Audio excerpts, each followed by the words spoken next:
Good morning, my friend. Listen, no matter what you've been through, and maybe you did Mind Change March and Action April and all that with it, maybe you're squared away, and if so, good for you, and you're all squared away. If so, this episode may not feel super relevant to you, but share it with somebody who it is relevant for, or the next time you're having a hard time, use it at that time. But today we're going to talk about what's going on if you're feeling like things are tough, if you're having a hard time feeling good, if you're stressed out, strung out, if you're hurting, if you're worried, if the year's been kind of hard on you, if you just feel like you need a new path forward.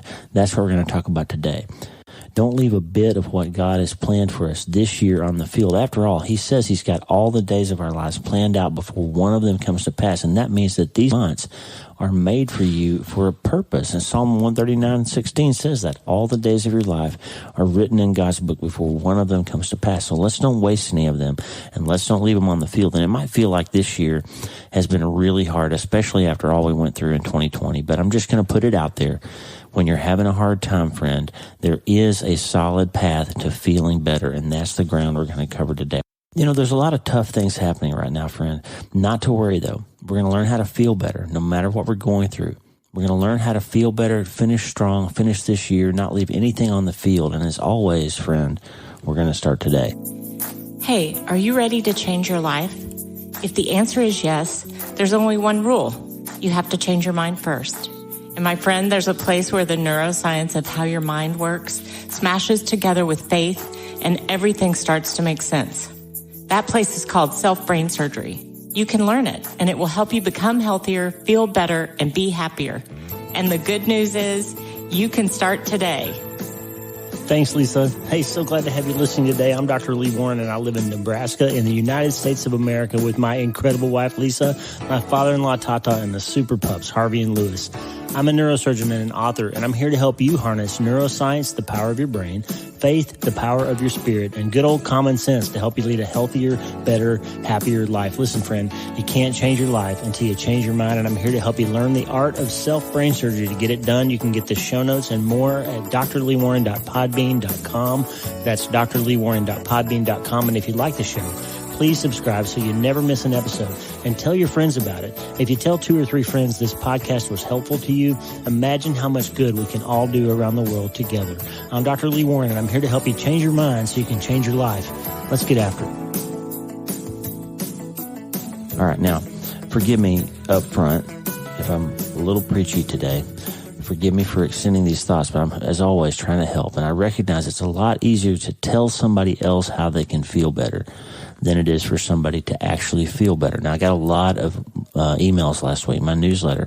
I was pretty vulnerable, and I shared with you that Lisa and I have been going through some stuff with some people in our world that we've had to deal with, and we had some kind of shocking things that felt pretty hard in the last few weeks. And I was sharing that in my letter, and I got a lot of wonderful, kind people saying they're praying for us and they're concerned and they're with us and all of that. So I'm just telling you that we go through things too. So just because I'm the guy behind the microphone here, don't think I'm just telling you something that I'm not willing to try to go through myself, because I need it. This is always first and foremost stuff that I'm dealing with in my own life that we're talking about here. So I know it's easier to tell somebody else how to feel better than it is to actually feel better. The ancient Greek philosopher Thales was once asked, hey, what's the most difficult thing? And he replied, to know yourself. And then they asked him, well, what's the easiest thing? And he answered, to give advice. So it's a lot easier to give somebody else advice than it is to know yourself. So the answer to feeling better is to know yourself. If you know how you're wired, if you know the buttons that can be pushed to make you feel bad, and actually study your own responses to those things, then you can strategically and tactically prepare in advance for how you will act the next time those buttons are pushed and those feelings appear. You see, from a neurochemistry point of view, friend, we're all wired differently.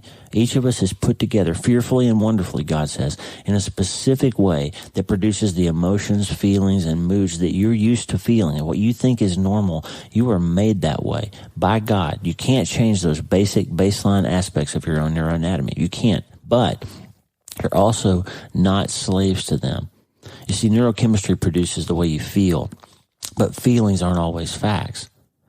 And it's true that you can't control having a feeling. And for my Christian friends out there, I would like to strongly encourage you to realize that having a feeling is not a faith problem. It is a chemical issue.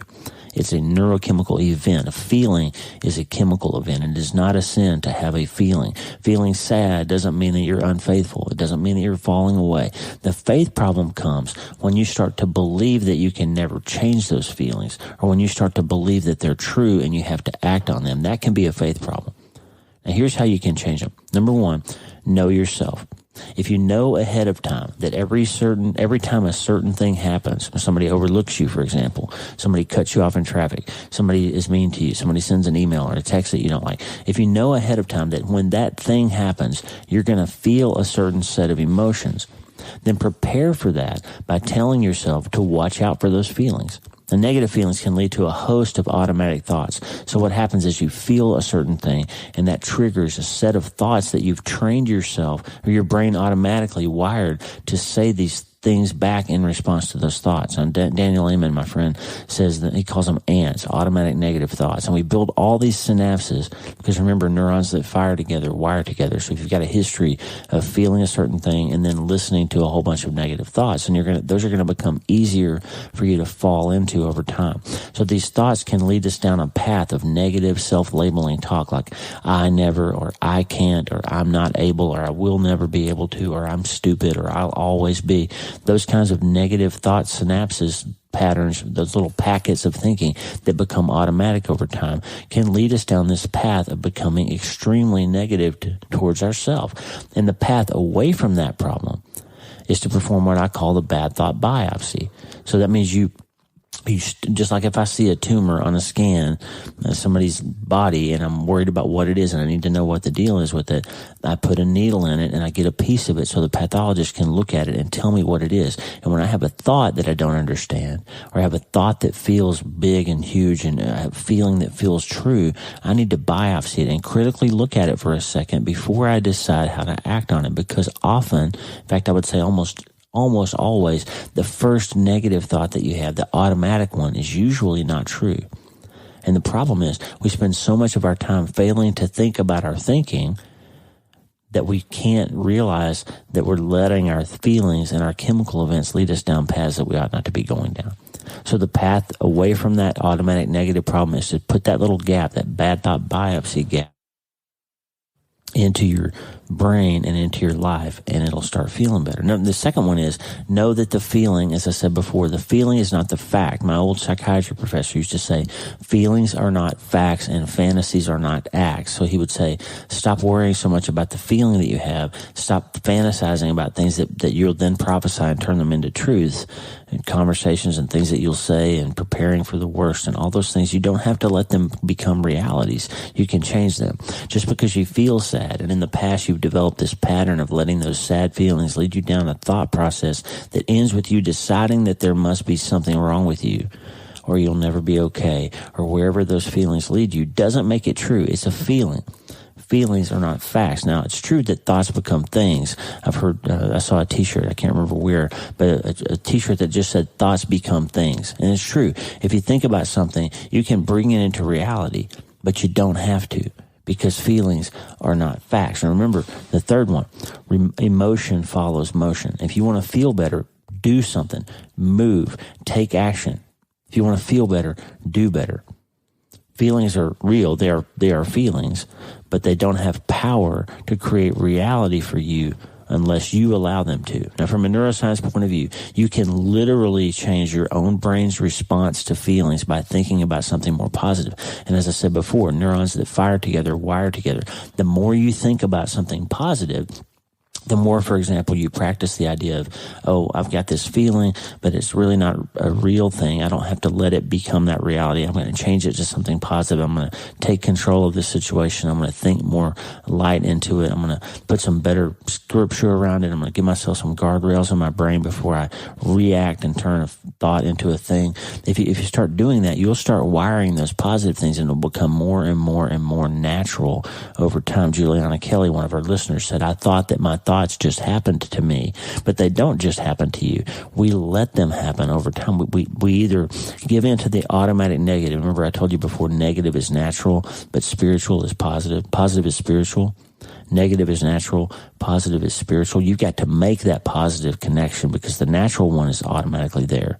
And why is it automatically there? We've covered that ground before. But negative things wire into your brain 5 times more powerfully than positive ones do for your own good. When you're a baby and the first time you touch a hot stove, you make a very strong synapse that tells your brain not to let your hand touch that hot stove because it's going to hurt, right? It's very powerful. You don't want to have to touch it 5 times before you finally realize that you ought not to touch that hot stove. You make a synapse that creates a very powerful memory that's tied to emotion and tied to chemical events that make you feel pain. And the problem is we only have a narrow palette of emotional feelings, right? Sadness, happiness, anger, anxiety, peace, joy, all those are a very narrow palette. And the brain isn't diverse enough in its chemical environment to create separate emotions for all of those things. So what happens then is when you touch something hot and it burns your hand, that painful feeling is very similar to the neurochemical event that happens when somebody breaks your heart.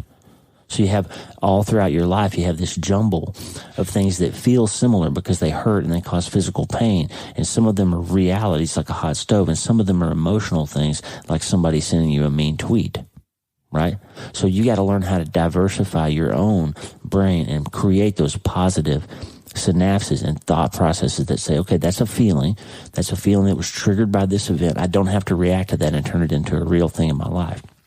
And a good path out of that is by just simply doing something better, moving, taking action, moving away from it, biopsying the thought, creating a new pattern of thought in your brain and creating a different reality than your baseline feeling and your emotional past history has allowed you to have. You can literally change your brain's response to feelings by thinking about something more positive, which is exactly why God told us in Philippians chapter 4 to think on these things, to dwell on those things. Go back and listen to John Stonge's episode about dwell on these things. Changing the palette of things you choose to think about before you encounter hard things will literally change the blood flow patterns in different parts of your brain. It will literally make different parts of your brain behave and perform better, and you will start feeling better. So here's Philippians 4:8. Finally, brothers and sisters, fill your minds with beauty and truth. Meditate on what is honorable, right, pure, lovely, good, virtuous, and praiseworthy. Think on these things. Dwell on these things. So if you put those good things in your head, you'll have some of that spiritual positivity to replace some of that negative, natural stuff that's in there. What you think about, what you allow yourself to think about, changes your brain chemistry and your reality. Thoughts become things. Changing your thinking can change your heart rate, your blood pressure, your hormonal balance, everything. Emotion follows motion. And if you want to feel better, change what you say to yourself, what you let yourself think about, and watch your dopamine and serotonin levels change. They will. It's been proven by fMRI. What you think about changes how your brain works. Number 4, remember that you were made the way you are on purpose. You were fearfully and wonderfully made. And if you've got a sort of a negative bent in your emotional state, I'm going to blow your mind with an idea right here. It's not wrong for you to be made that way. You were made that way on purpose. God said it was very good how you were made. And take this idea. If you believe that God made you in His image and that we're fearfully and wonderfully made, then we need to recognize that our baseline neurochemistry was put there by design. In other words, how you feel was a gift given to you by God to help you in your life and to help you help others and glorify Him. Now, it might sound weird. You might say, why would God make me to feel sad or overlooked or anxious or whatever? Fill in your own blank. The answer is this. You're here to make a difference, to shine a light in the darkness and to help others. And if somebody's really sad or really depressed or really having a hard time, sometimes the worst person to help them is a super cheery person. Sometimes another person who's kind of bent towards that negative side of emotional state needs to come alongside and say, hey, I've really struggled with depression in my life too, and here's how I found a way to help. Here's how I let God speak into that. That you can use that power to be empathetic but also credible with other people who have the same type of bend that you do. So however you're wired should give you insight and empathy when you're dealing with other people who are wired the same way. And remember, our goal here is to help other people find the path, to help other people find the light. And so if you're bent and wired a certain way by God and you're fearfully, wonderfully made in His image with that set of neurochemical realities, use them for other people's benefit. And guess what? You'll find yourself getting better too. You're here to make a difference, even with your neurochemistry. Imagine if Instead of wallowing in our own misery every time we're depressed, instead, now let me take an aside here for a second. Chemical depression is a real thing, and serious anxiety and mood disorders and depression, those are real things. And if you're struggling and you're having trouble and you're not managing it well, if it's overwhelming you, go see a doctor, go see a therapist. Sometimes you need help medically. Sometimes there's a thyroid problem that's creating a chemical problem. You need help medically. So if you're struggling with depression or anxiety or mood disorders or any of that, don't just try to use these techniques I'm giving you. If you need help, go see a doctor. I'm not your doctor here. I'm a doctor, but not your doctor in that. If you're feeling suicidal, if you're having thoughts of harming yourself, if you're struggling and you just aren't getting better, go see a doctor. Make sure you don't need some professional help, okay? But that being said, all of us have these emotional dips and valleys, right? All of us do. And I'm talking about what to do on a day-to-day basis to make things a little better. I'm not talking about what you need to do when you're really in a bind. You need to go see a doctor, okay, or a therapist or somebody professional to help you.